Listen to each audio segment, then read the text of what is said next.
All right, guys, so this is actually our second trip out here today. We're after the front grille assembly and a marker light on this truck for a customer of mine. I can't remember if you guys have been out here before yet. I know you've seen Rick on the channel before. This is his salvage yard, so you can see there's his old tow rig behind us. Pretty cool, and we got an awesome business deal with Rick, and that is that if I pull parts and I get things sold, we're gonna split the price 50-50 down the middle. So there's lots of parts out here, lots of money to be made. The customer that I'm out here getting parts for had his truck backed into. It's actually Corey, my buddy. So we're gonna pull this grill and some lights. I might actually talk to Rick and see if I can get that air intake for my truck, but yeah, we'll see how this goes.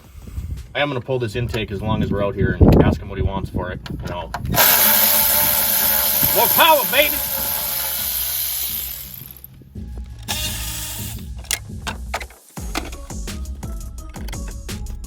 It's kind of funny because it's not even what we were out here for originally, but it was like, ooh, shiny. So I don't know what he'll want for this. Hey, yum, that's a good brand. So yeah, I'll pay him good money for it, whatever he wants, really. But that is a hidden gem right there.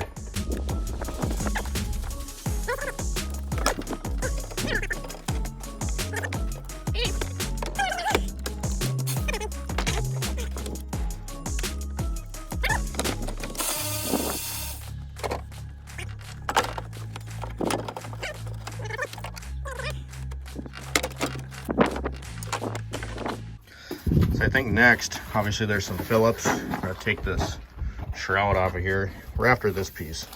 Goes around the lights and driver's side corner light here. I don't know exactly what else holds this in here. Cooking with peanut oil now. There's a couple screws in here that take the headlights out. So for that, these little things just have to come out. That pretty corroded. This one there kind of got a wiggle at them. And then be careful, this is the one we need right here. Slide out of there. There she be, boys and ladies. Got her out.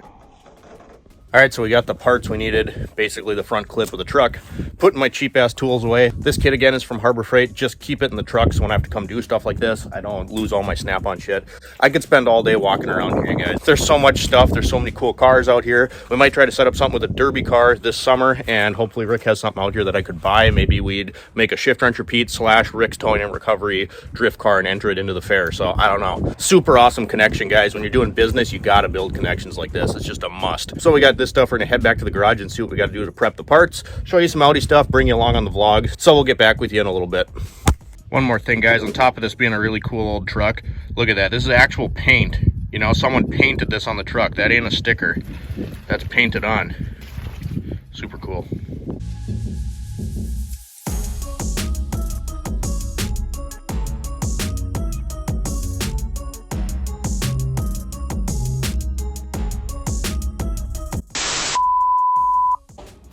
You know, I should have got some footage of this thing before we had it in the air and adjusted it. But of all the weird things that come in this shop, a slam Tiguan. What's that right there? Coilovers? How you doing, Andy? Oh, you know, annoying. Let's get rid of lug studs and replace it with something that's more difficult. You know, I bet this is my conspiracy theory. You want to hear it? I bet you in Germany, they still have studs. They just send them over here with bolts instead because they hate us.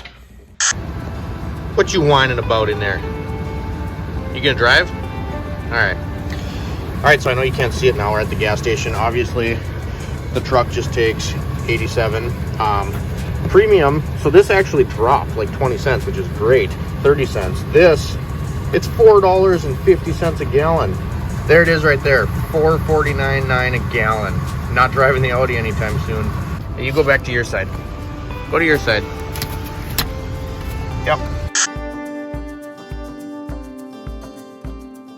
All right, guys, we got one more stop for you. Gotta check this place out. What up, dude? Hey, what's going on? You guys might remember, you were in a video, how many years ago was that? 2 or 3 years. 2 or 3 years ago with the Prelude. Just went out on his own. This is the shop. I couldn't even reach up there, man. I'm too short. All right, guys, I just wanted to show you around a little bit on this vlog. We came out to JJ's shop finally, and we've been trying to plan this for a long time just to kind of check it out and just kind of explain to us what you're doing here. Well, I got powder coating setup going. It's my oven. It's 4 or 5 by 7. It's huge. Homemade booth. And still wrenching on the side, so. Yeah, this is, and we got like a little paint booth back here. You can see it sucks up all of the powder coat dust, paint dust, stuff like that. I've done that before, but now I just kind of deal with getting high in the garage. I mean, it's kind of, you know, whatever. But this is what I would want someday. You guys know, you've seen my little setup with a $25 Craigslist oven. This is like the real deal here. Can you open that thing up? Look at how big this thing is. Built a rack on the inside. You could do like whole motorcycle frames, wheels. You guys have seen our setup. We've done. Will just slide right out of there. So. Oh, it's on like. Oh, I got you. It's like the same size basically. Yeah. That is sweet. You're gonna get a lot more even heat distribution out of something like this than you would my oven. So basically, what I've been doing is, you know, because I get hot spots, and I'll take something and I heat it until it's almost starting to get shiny and it's still a little granular, and then I just open the door and shut the oven off, and it kind of finishes it. But if I try to leave it, you know, to where it's cured and like done and ready to come out, it'll start boiling the paint. Yeah, you know. And this one still has a circulation fan on it, so it just keeps all the air Right. moving inside. Yeah. See, and this is, but I mean, I don't have the money or the space in my place. But you're kind of dealing with what I'm dealing with, a small space. So you got to stay nice and organized. But this is the shit I love. We both come from wrenching at, I don't know if you were at a dealer. Years ago. Years ago. Bismarck at a dealership. Okay. But yeah, you know, come from working for somebody else, basically try to do this thing on your own. And we've been sitting out here talking for an hour or so, and it's like, there's a lot of stress that goes into it, but it doesn't feel like work anymore. I mean, you can dabble in all this powder coating stuff. We got a shop stool right here that you're redoing, you know. We just said this, but the amount of stuff that you can work on and that you wouldn't see at a dealership or an independent shop, it's way more fun. Yeah.